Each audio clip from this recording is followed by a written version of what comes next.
আসসালামু আলাইকুম। আপনাদের আমি প্রাথমিক একটা পরামর্শ দেওয়ার জন্যই ভিডিওটি করতেছি। আমরা অবশ্যই বাচ্চাদের শরীরে কত তাপমাত্রা আছে সেটা না বুঝেই একটা ফার্মেসি থেকে নিয়ে গিয়ে নাফাখা বা এস বা রিসেট খাওয়াইতে থাকি। কিন্তু এই তিনোটা একই জিনিস, ঠিক আছে? এটাও দেখেন, এটা হলো স্কয়ার কোম্পানি এই সিরাপ, আর আর এটা হলো রিসেট সিরাপ, এটা ইনসেপ্টার ফার্মাসিউটিক্যালের।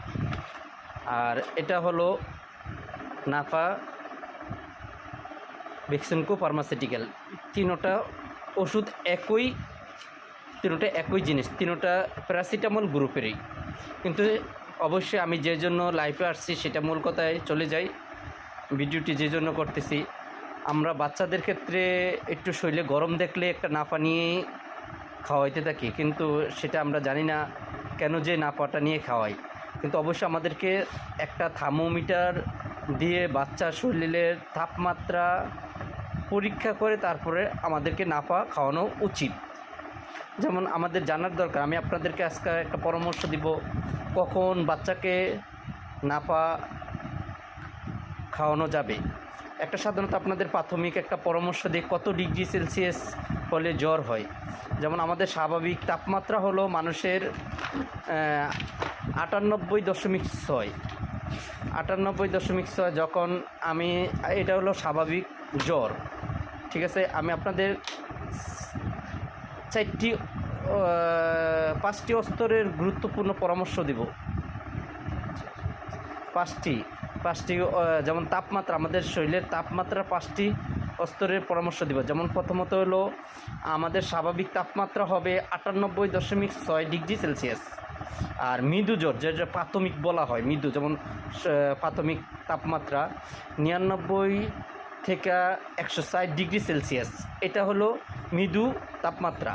মাঝারি জ্বর যেমন 11.4 ডিগ্রি সেলসিয়াস থেকে 102 ডিগ্রি সেলসিয়াস পর্যন্ত এটাকে মাঝারি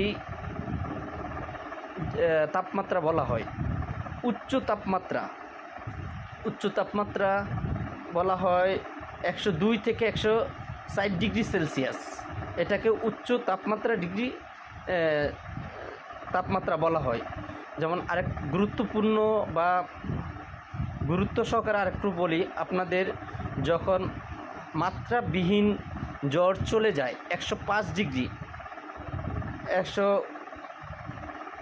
তখন এটা হলো একটা আক্রান্ত, জ্বরটা অনেক বেশি হয়ে যায়, তখন জ্বর আপনার 105 ডিগ্রি সেলসিয়াস হতে পারে। 105 ডিগ্রি সেলসিয়াস হলে অবশ্যই আপনাকে মেডিকেলে ভর্তি হতে হবে বা সঠিক পরামর্শ অনুপাতে আপনাকে জ্বরকে নিয়ন্ত্রণ করতে হবে। এরপরে আমরা যেই জন্য ভিডিওটি করতেছি, এর মূল কথা হলো কখন আপনার বাচ্চাকে আপনি নাফা সিরাপ খাওয়াবেন। যেমন আপনার বাচ্চাকে আপনি একটা থার্মোমিটার দিয়ে পরীক্ষা করে প্রথম দেখবেন তার শরীরে জ্বর তাপমাত্রা কত আছে, তার শরীরের তাপমাত্রা স্বাভাবিক কত আছে। ধরেন তার শরীরের তাপমাত্রা স্বাভাবিক যদি আপনি দেখেন 98.6 থাকে, তাহলে মনে করবেন তার শরীরে স্বাভাবিক তাপমাত্রা আছে। যখন দেখবেন 99 ঊর্ধ্বে 104 ডিগ্রি বা 102, তখনই তাকে একটা নাফা সিরাপ নিয়ে আসবেন।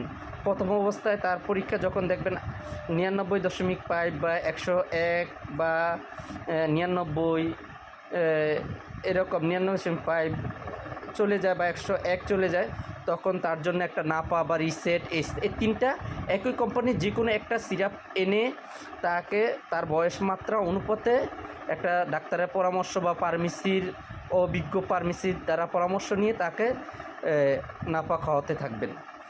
যখন দেখতেছেন না তার স্বাভাবিক তাপমাত্রা থেকে যে প্রথম মৃদু তাপমাত্রা থেকে তার তাপমাত্রাটা বেড়ে গেছে, যেমন 102-এ চলে গেছে, তখন তার জন্য স্বাভাবিক আপনি তার জন্য একটা সাপোজিটরি আনবেন। তার বয়সের মাত্রা অনুপাতে সাপোজিটরি এনে তাকে এটা ফ্রিজের, যদি স্বাভাবিক অনেক সময় দেখায় ফার্মেসিতে স্বাভাবিক নর্মালি রাখে, যদি এটা শক্ত না থাকে তাহলে আপনি ডিপি রেখে শক্ত করে তাহলে বাচ্চার পায়খানা রাস্তায় দিবেন। পায়খানা রাস্তায় অবশ্যই যখন ব্যবহার করবেন একটু সতর্কতার সাথেই ব্যবহার করবেন, ঠিক আছে, জানি সে আঘাত না পায় তার ফাইলসে, ঠিক আছে, ওইভাবে ব্যবহার করবেন। কিন্তু আমাদের সাপোসিটারের ব্যবহার করার নিয়ম, যখন তাকে একটা সাপোসিটার ব্যবহার করবেন, দেখেন 4 ঘন্টা পরে দেখতেছেন জ্বর ছেড়ে দিয়েও আবার জ্বর আসতেছে বা জ্বর সারেনি, তখন তাকে 4 ঘন্টা অন্তরই তাকে সাপোসিটারই ব্যবহার করতে পারবেন। এটা আমাদের অবশ্যই, আমি যে ভিডিওটি করছি সেটা আপনারা বুঝতে পারছেন, আপনারা সতর্কতার সাথে বাচ্চার শরীর বা একটু মাথা গরম থাকলে তাকে নাফা সিরাপ নিয়ে খাওয়াবেন না। অবশ্যই আপনাদের যে জন্য পরামর্শ দিতেছিলাম, ঠিক আছে, বাচ্চাদের জ্বর শরীর বা মাথা গরম হলেই থার্মোমিটার মাপা ছাড়া কখনো বিশেষ করে নাপা খাওয়াবেন না, ঠিক আছে।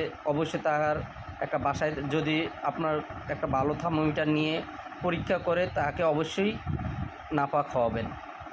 অবশ্যই আমার ভিডিওটি কেমন লাগলো সেটা অবশ্যই কমেন্টে জানাবেন। যদি আমার এর মধ্যে কোনো ভুল ত্রুটি হয়ে থাকে ক্ষমার দৃষ্টিতে দেখবেন, যেখানে ভুল হয়েছে অবশ্যই কমেন্ট করে জানাবেন। আমি ভুল শুধরানোর জন্য অবশ্যই চেষ্টা করব। আমি একজন প্রাথমিক ফার্মেসি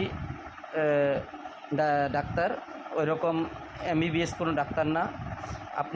আপনাদের পরামর্শ দেওয়ার জন্যই আমার এই ভিডিওটি করা।